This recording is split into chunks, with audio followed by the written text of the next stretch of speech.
definitely have some kind of rebate incentives in place, because I do genuinely believe that they can drive that behavior in a way that pure pricing on its own can't do. But I think even with the rebates, keep it simple, make it clear to customers what they need to do and what benefits they can get. Coffee's for closers only. So we've established my proposal is sound in principle. Now we're just haggling over price. Let's see how much we're going for on eBay. Man, it's the same as Dunkin' Donuts. Costs 15 times the price.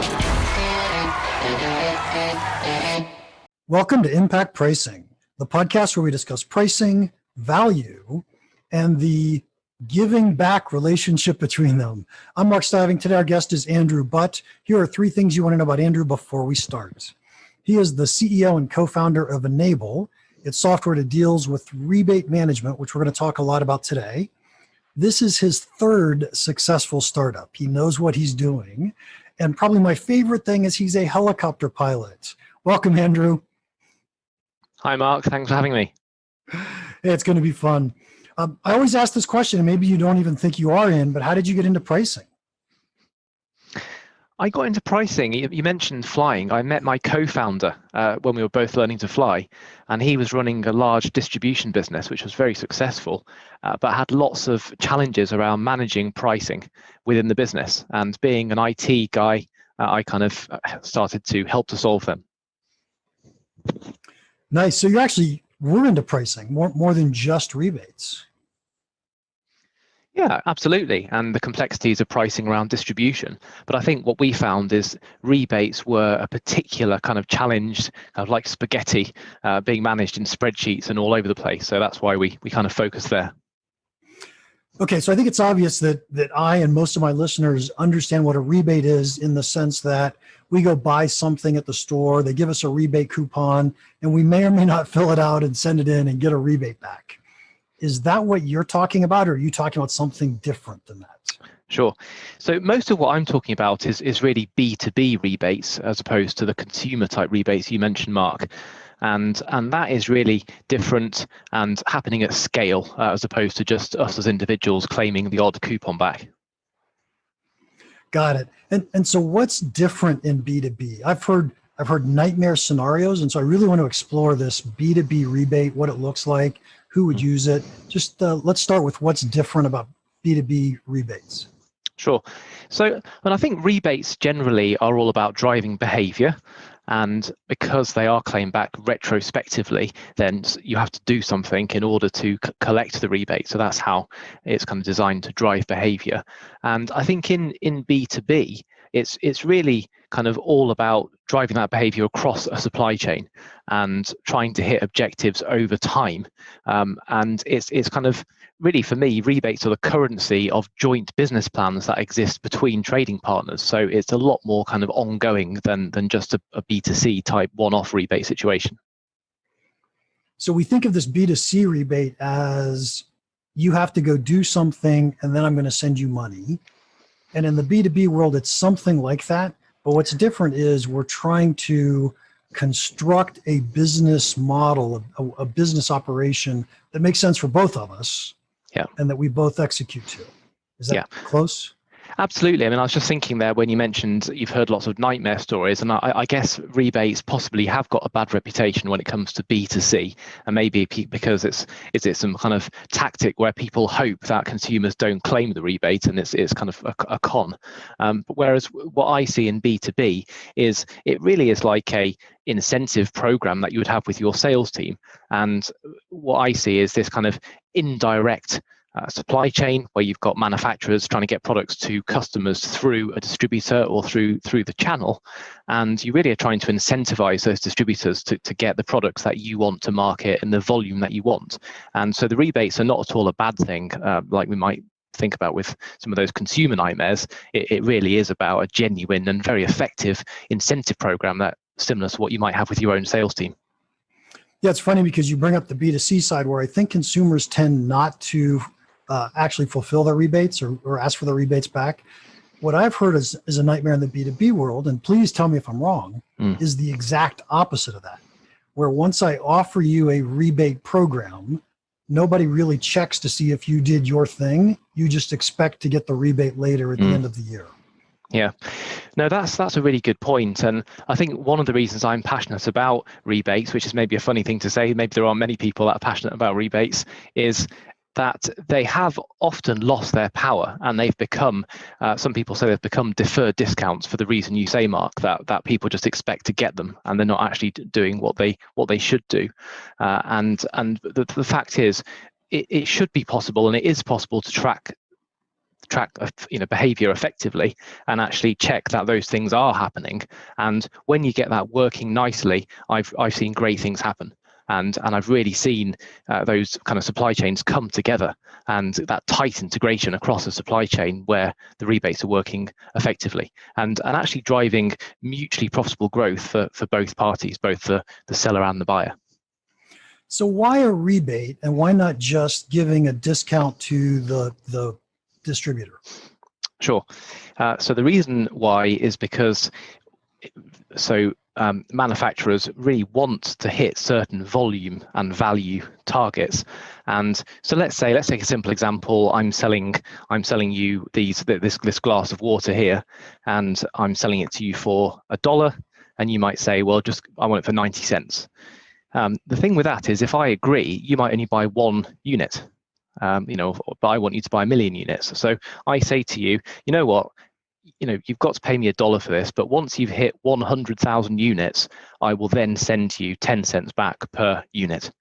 That's in that sense, it's very much an incentive to say, and that's a very simple example. The more realistic example is, I would really like to get this product into certain parts of the country, into certain types of customers. I'd like you to sell specific products rather than any product, so I can create these programs, and then once you've hit those numbers, you then get the rebate back. If it was just based on pricing, then there would be no way to actually kind of drive towards that goal.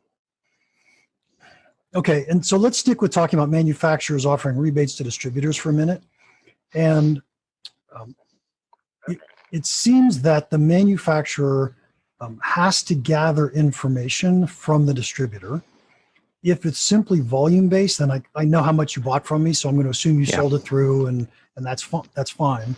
But what if it's, oh, I want you to target this industry, I want you to target this region, I want you to target whatever it happens to be. Now there's a set of information that as a manufacturer I may not have. Yes. Exactly. Yeah. And that's where it can become more work to manage. But essentially, there does have to be some data sharing between the parties. So the distributor would have to provide information back, maybe it's spreadsheets to show, this is where I've sold products to, and this is the volume I sold. And there has to be that kind of exchange of data, and there has to be some verification of that, of course, to make sure it's not, it's not completely fabricated. Yeah, absolutely. So I lived in the semiconductor world for a while, where we sold through distributors a lot, and we had the distinct advantage of getting point of sale information. So they would always tell us who they sold it to, what price they sold it for, hugely valuable information. I could see creating a rebate program specifically so that I could capture POS data from the distribution channel. Yes. Absolutely. Yeah. And there's so many different programs that can be created. And, again, in terms of what I'm passionate about, it is bringing those supply chains together, and it's recognizing that often manufacturers are great innovators. They produce great products. They're very efficient, very high quality, but they're not close to customer, and they can't be, because customers are all over the US or even, all over the world. So the kind of symbiotic relationship between distributors and manufacturers is important, and being able to share data and also share reward to achieve those goals is something which can really bring these guys together. And the reason to do that is to better serve the customer at the end of the day, because both parties want to provide better service to the customer, and they will do that by working closely together. Okay, so this is making sense to me. We're going to use rebates so that we can incentivize behaviors from our customers, and we get to pay them for it when they do what we want them to do. So that makes a ton of sense. Now the question is, how does this work, or can you see this work outside the distribution channel? So who else would I, as a manufacturer, give a rebate to, in hoping that I can influence their behavior?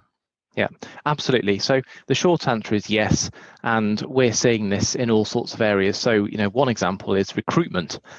We've been talking to some recruitment companies where they actually pay rebates to their customers, and in that way, it's like an incentive scheme. So I talked about distributors and manufacturers, but it doesn't have to be that kind of three-tier supply chain. There's plenty of examples of companies that deal directly with customers, and they want to provide a loyalty program to say, if you place this much business with me, you will then get this money back, and that works really well as well.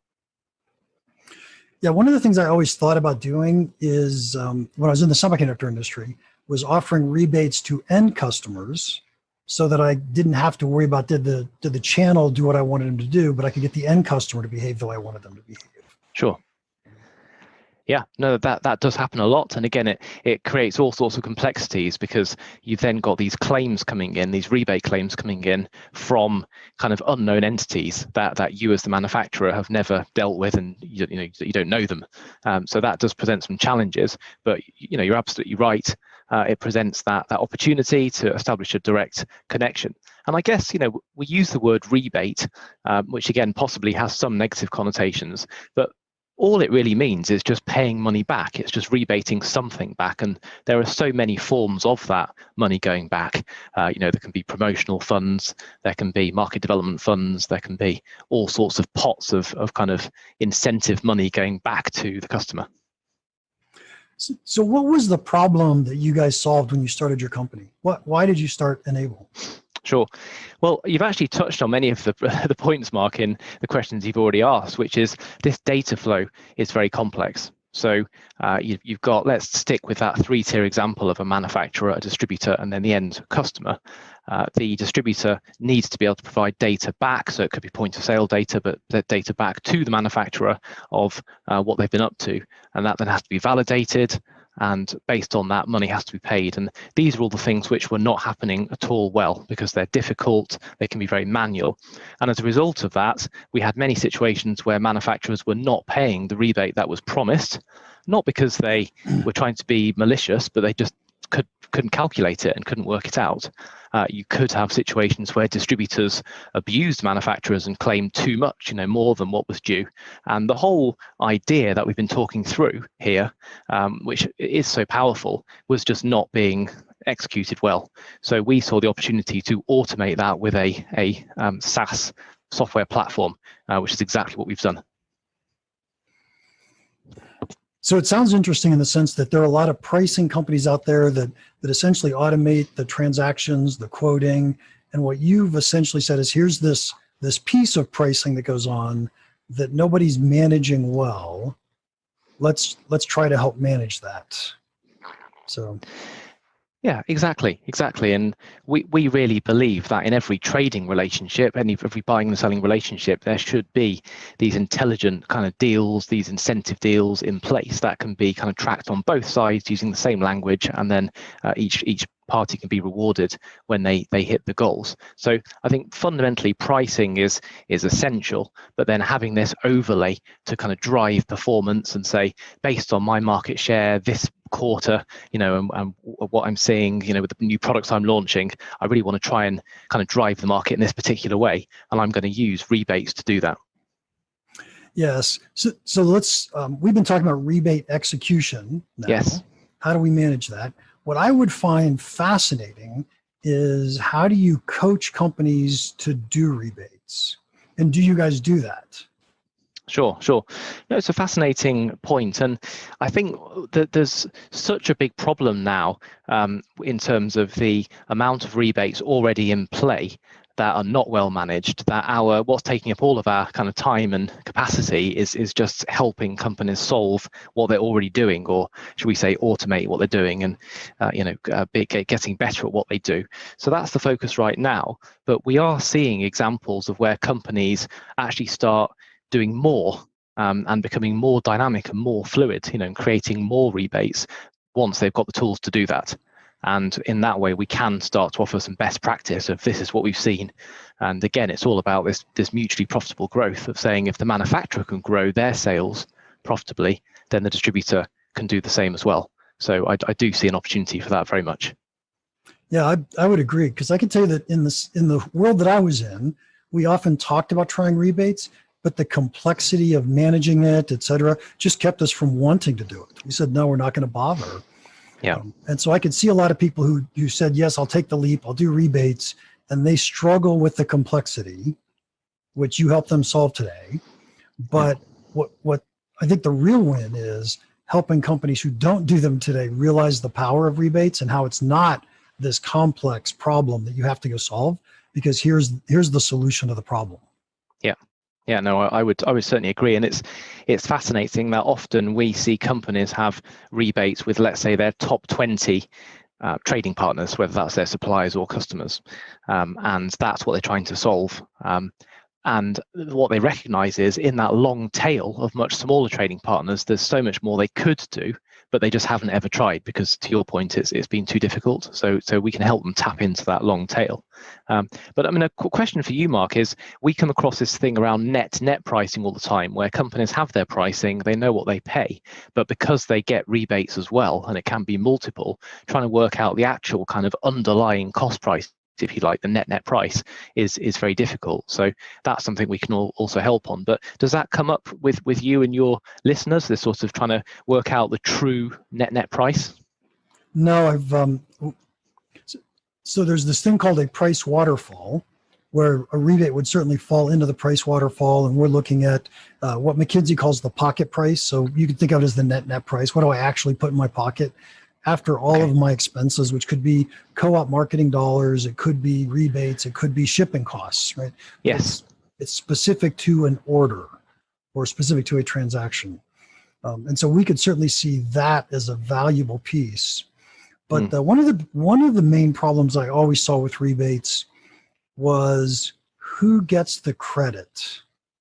So if I'm in trying to sell to a purchasing agent, and the purchasing agents negotiated a 10% discount with a 3% rebate if they hit these milestones, they don't ever get that 3% credited back to them for their bonus.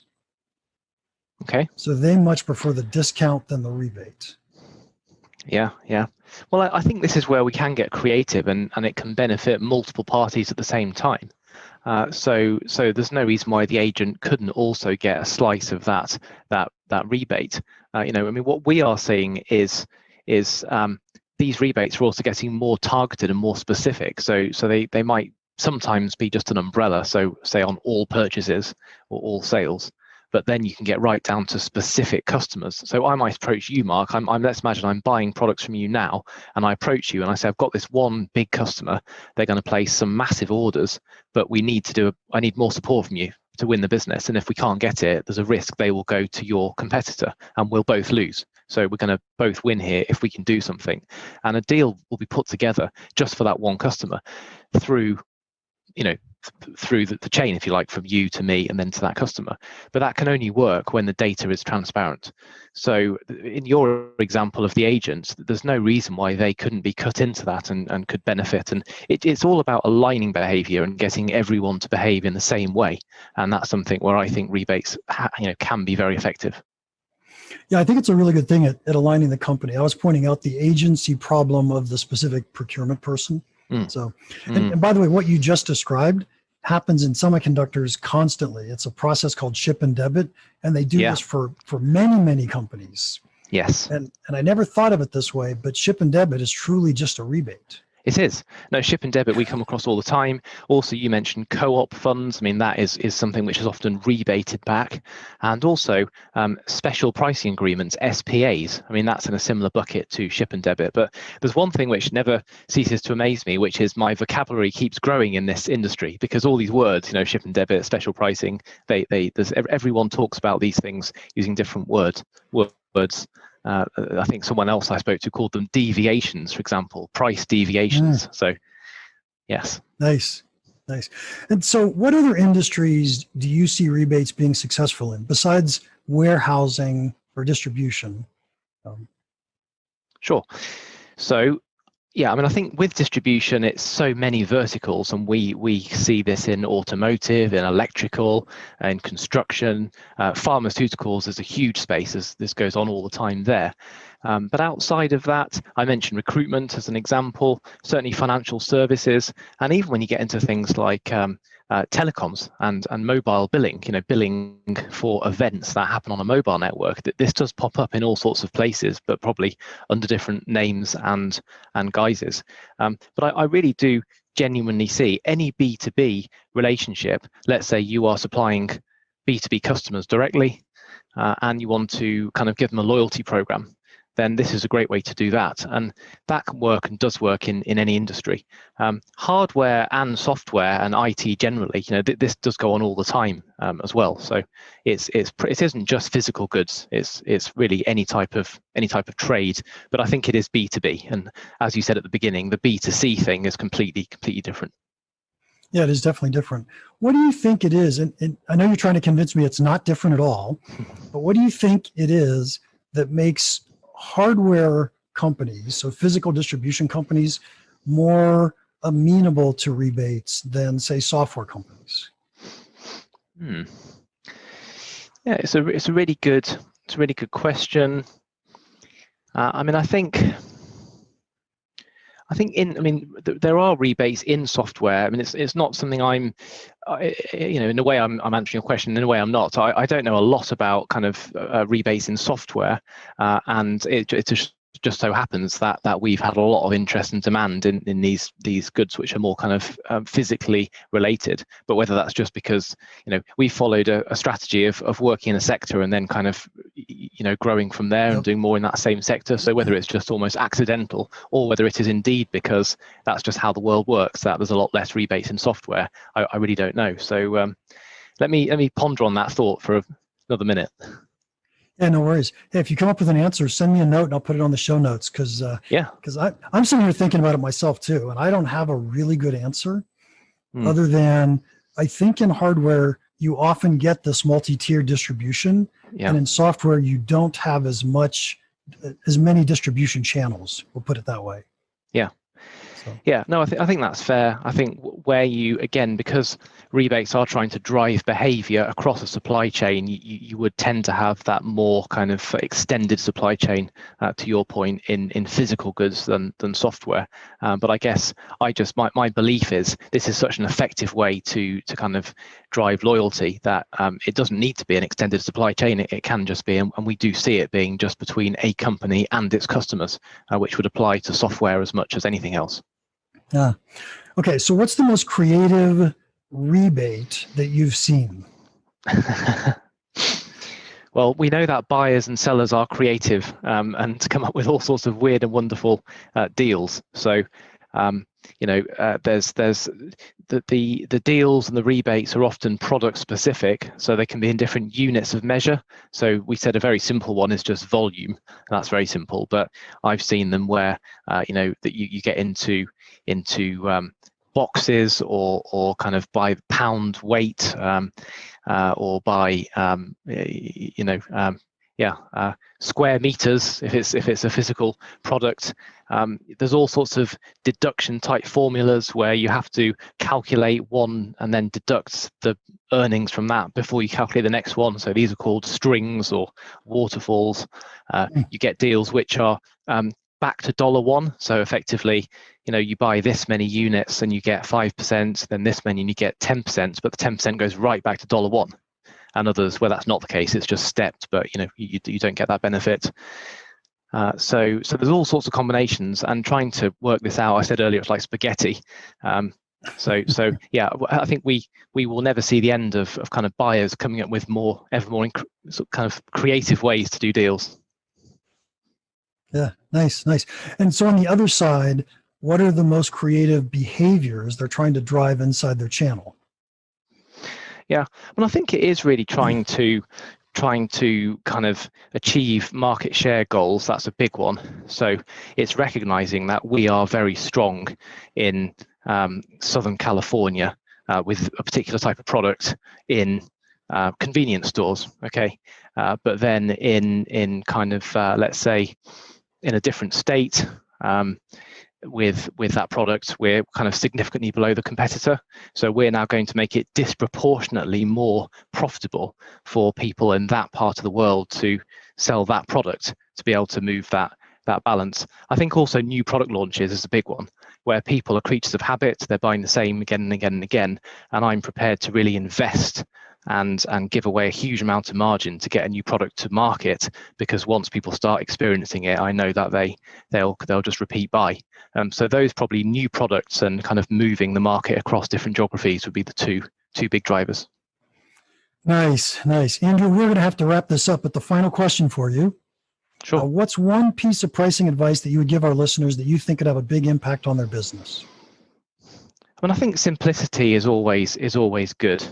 I would say, keep the pricing as simple as possible. Of course, my advice is to definitely have some kind of rebate incentives in place, because I do genuinely believe that they can drive that behavior in a way that pure pricing on its own can't do. But I think even with the rebates, keep it simple, make it clear to customers what they need to do and what benefits they can get. Yeah, excellent. And we didn't actually say these words out loud, but I'll say them now. One of the best things about rebates is, instead of letting a customer promise us they're going to buy 1 million units, we just say you can have the discount after you've bought 1 million units. Yeah.